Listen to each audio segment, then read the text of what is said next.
ఎప్పుడూ వివాదాల్లో నిలిచే సింగర్ చిన్మయి శ్రీపద తాజాగా తను ఆన్లైన్లో వేధింపులకు గురవుతున్నా అనేసి హైదరాబాద్ పోలీస్ కమిషనర్ను ఆశ్రయించారు.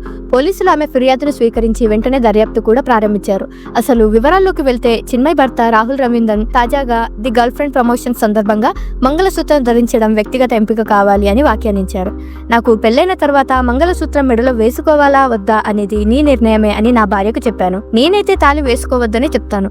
పెళ్లి తర్వాత అమ్మాయిలకు తాలిబొట్టు ఉంటే అబ్బాయిలకు ఏమీ ఉండదు. ఇది అమ్మాయిలకే ఎందుకు, ఇది వివక్షే అని తన అభిప్రాయాన్ని వ్యక్తపరిచారు. ఈ వ్యాఖ్యల తర్వాత చిన్మయిపై కూడా ట్రోల్స్ దాడి మొదలయ్యాయి. ఆమెను అవమానించే కామెంట్లతో సోషల్ మీడియాను నింపేశారు. దీనిపై చిన్మయి న్యాయ పోరాటానికి దిగారు. ఇలాంటి వివాదాలు, కేసులు చిన్మయికి కొత్తేమీ కాదు. ఆమె ఒక ఫైర్ బ్రాండ్. మీటు ఉద్యమం సమయంలో కూడా తమిళనాడులో పలువురు సెలబ్రిటీలపై తీవ్ర ఆరోపణలు చేశారు చిన్మయి. ఆ సమయంలో ఎన్నో ఒత్తిడులు, బెదిరింపులు ఎదుర్కొన్నప్పటికీ వెనక్కి ఒక్కసారి కూడా తిరిగి చూడలేదు. ఇప్పటికే ఆమె పోరాటం చేస్తూనే ఉంది. తాజాగా కేసు నేపథ్యంలో పోలీసులు ఎలాంటి చర్యలు తీసుకుంటారో, ఈ ఆన్లైన్ వేధింపులకు ఎలాంటి అడ్డుకట్ట వేస్తారో వేచి చూడాలి.